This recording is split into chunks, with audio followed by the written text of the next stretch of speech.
Alright guys, so I haven't done one of these hot take tier lists in about 2 months, and over the course of these last 2 months, we have gotten quite a lot of units, several to be exact.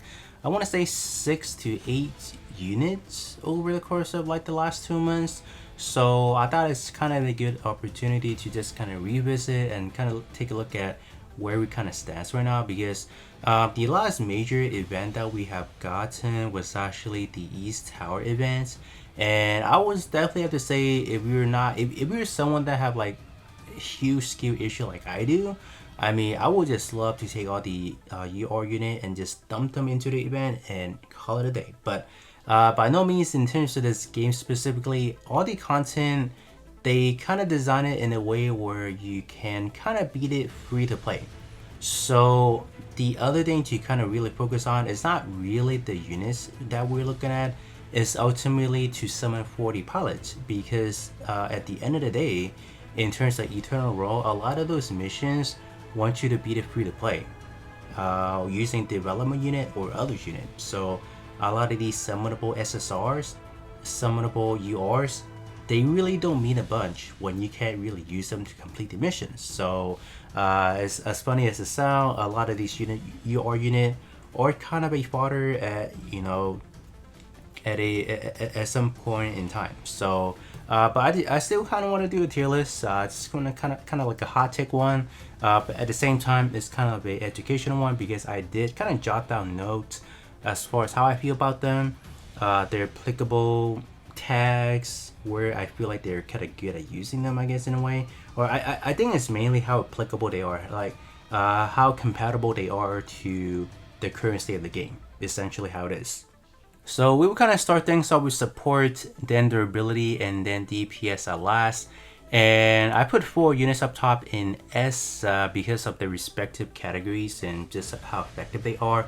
And the most important thing are the pilots that we're not really taking a look at right now, because a lot of these stronger options, like especially as pilot wise, they have sway. I would definitely say sway is probably like the biggest mechanics out there. That is like really underrated, and some of them, like in A tier, B tier, they may not have them. So I definitely do value like any pilot in general that have sway, because they add so much value in terms of longevity. It makes the unit overall better, and they're just so much more compatible with other units as well. So therefore, they're just gonna be up in S tier. It is. As far as Psychic Zaku, it has pretty applicable tags, so that's why I've kind of put it up there. The strongest one being the one-shot kill attack that I was not really familiar with his game, so I was like, all right, why not put you up there as well? Its coverage range is actually not that bad once you are able to get super vulgar with Darrow. So I mean, like, you do have 5 range, so anywhere that's 5 range on anything, you got me talking. All right, so yeah, Psycho Zaku is definitely not that terrible. Debuff, it has physical and special, 25 to 35% respectively. It's not bad. DO, I don't think that we need any introduction. A lot of tags actually. UC, Rifle, Psycom, Toughest Nail, and the best of all, New Time Machine, which this unit is actually applicable into as well. Again, it's going to be physical and then special for the debuff as well, 25 to 35% respectively. And Shiroko does actually make things a lot more stronger, because in terms of the first ability, it actually, when you are support attacking, you actually, instead of reducing energy consumption, is actually increasing attack. So it's actually quite powerful when you take a look at it. So if you have Shiroko and you use it on any other pilot, it makes it really strong. So that's why I do feel like the with Shiroko combo is just a killer. I mean, I don't know what else you want me to say.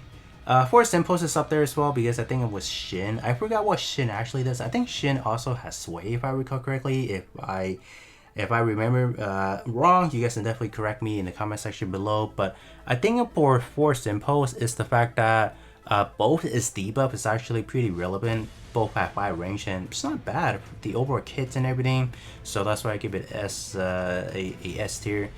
Same thing for New Gundam. Both debuff actually does have 5 range, and they're actually pretty capable when whatever you gotta use them for, so it's not bad. And it also have pretty good tech as well. Side comp, what is it? Lightning fast, and then new time machine obviously. So it makes it for the better if you are trying to build like a pretty well out team for like the new time machine. So it's definitely not bad.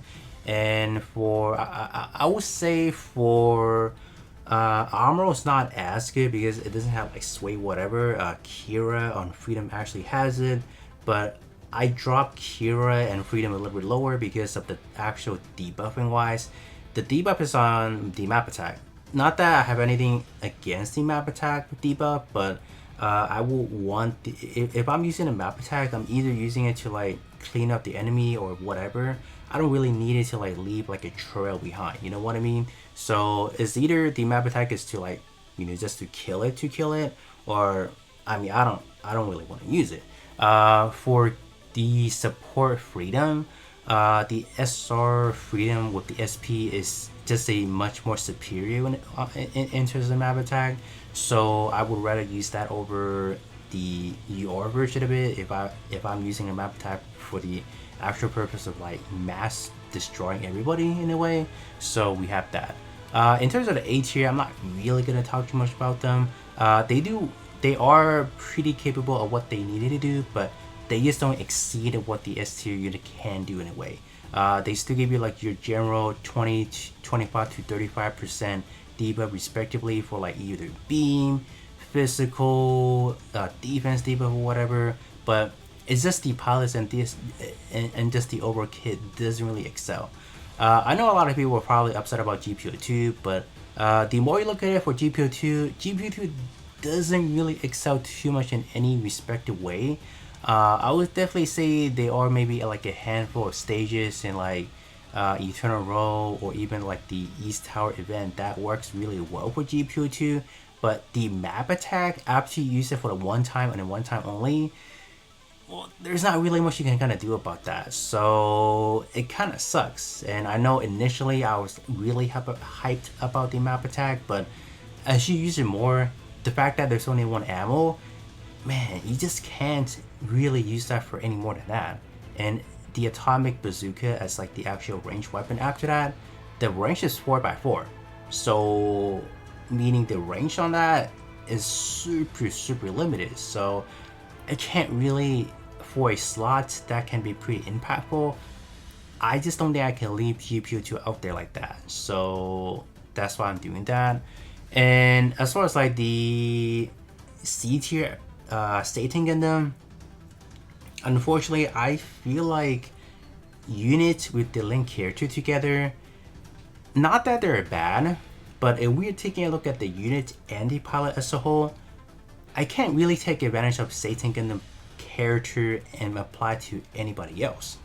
Being that exclusive and the fact that Satan Gundam really isn't doing like anything out of the norm, I can't really put it anywhere higher. I mean, this could be a pretty hot take because I mean, like you can probably use it in other stages per se, but the one thing that you can use it on is like specialized unit, and you don't really need this unit, to be honest with you guys. Like, why for the Eternal specifically, why would I even need this unit when I can just use the free to play one, so it's kind of unfortunate how they're handling like the Link character with the unit.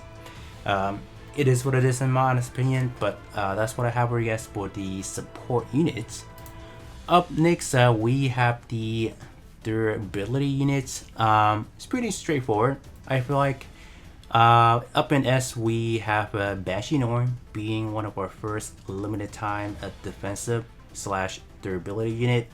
To be frank, I'm not the biggest fan of Banshee Norn, given how they're trying to design a unit hyping around reducing like the enemy range, while that specific effect is exclusive to the melee weapon, the Beam Saber, range 1-to-1.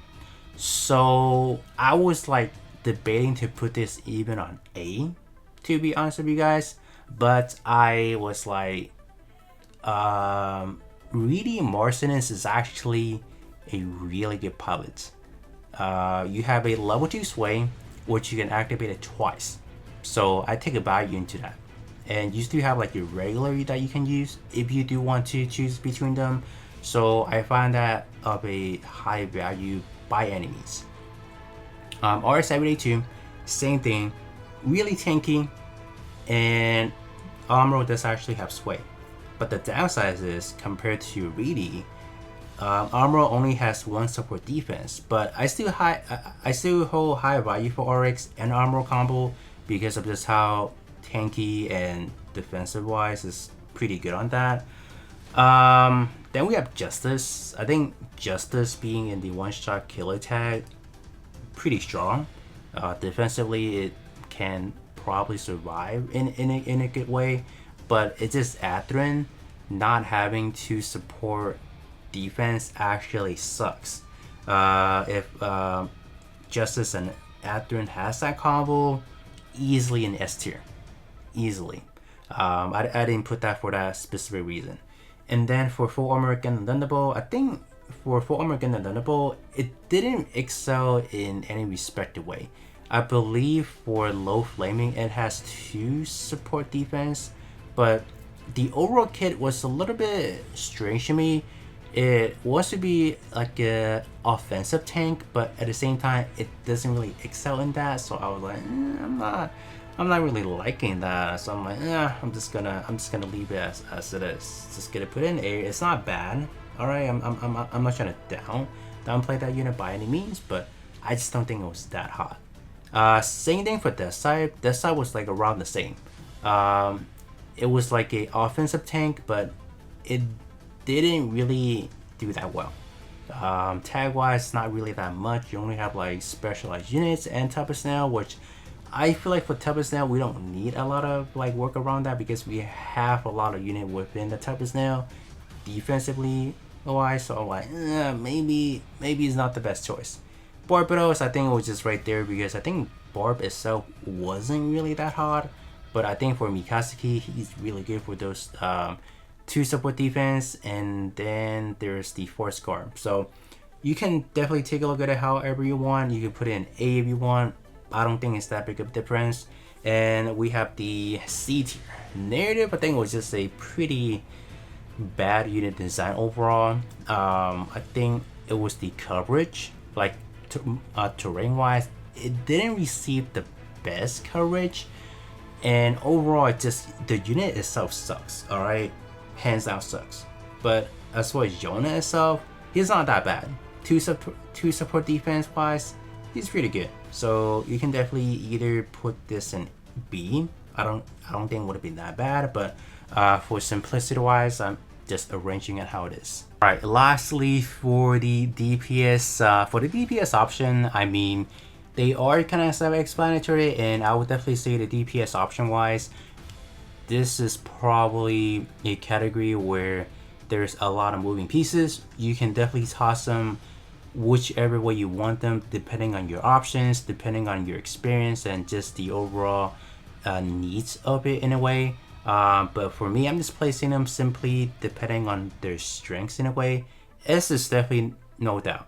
Strike Freedom, High Neo, and Zeta, they're definitely the pinnacle in a way. I would say High Neo and Strike Freedom are definitely tied for 1, if you do want to say that. I think this is definitely up for discussion depending on like the specific scenario. Like Strike Freedom with the sway, like 2 sway opportunity, definitely makes it really good just to kind of scout and just plan ahead and just to attack preemptively, just to get it out of the way. But as far as like High Neo, you don't have that luxury. You do have like a 6 range fin funnel, but it hits like a feather. But you do have that, right? 6 range is not something you see that common, right? So they're definitely, they both have their pros and cons, but respectively speaking, they're both in S because they have one of the better supporter ship out there. One Shot Killer, a new type offering bump up to 44% stat max out. They're like the best right now.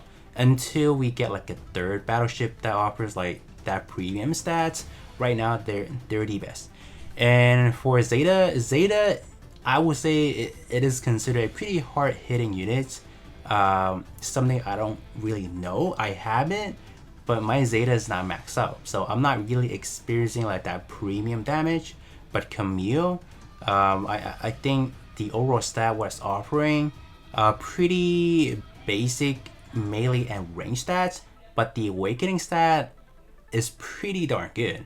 And especially when you are, let's say, pairing it up with another unit that might need both your melee or range and awakening stat, I think Camille is actually fabulous in that regards. And yeah, so that's why I think S tier. I think you can definitely move more unit up top if you want to, but I think overall being subjectively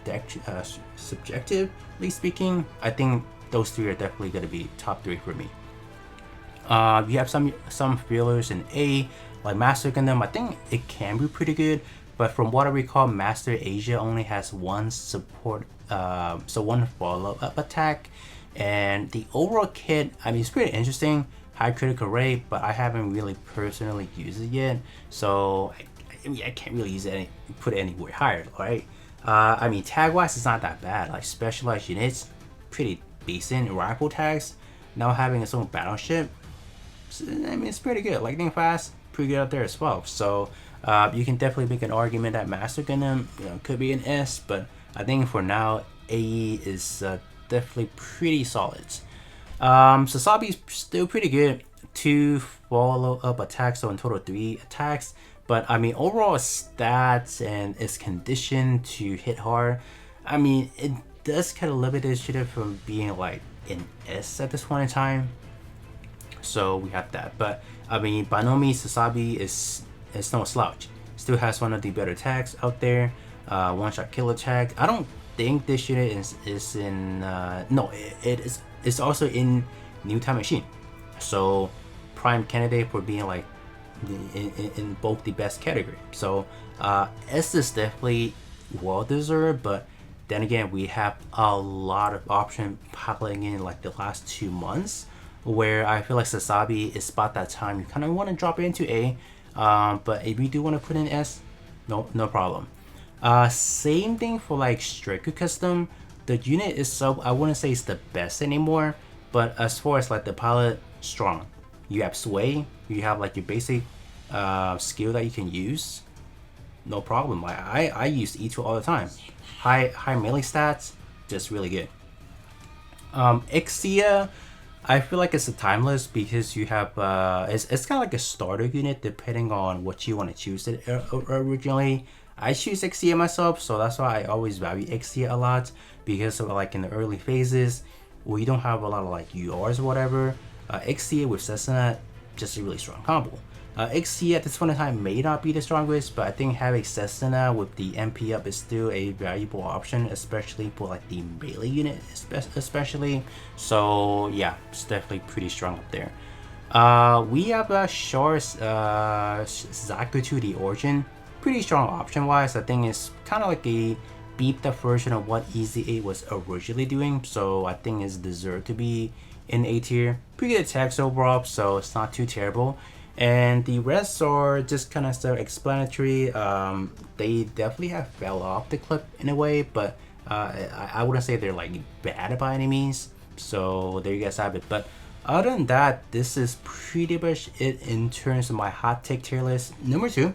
So you guys can definitely let me know in the comment section below how you guys feel about the tier list. Are there anything you want to move around? And if they are, you guys can definitely let me know in the comment section below. But other than that, that's going to be pretty much it for me. And I will be catching you guys on the next one.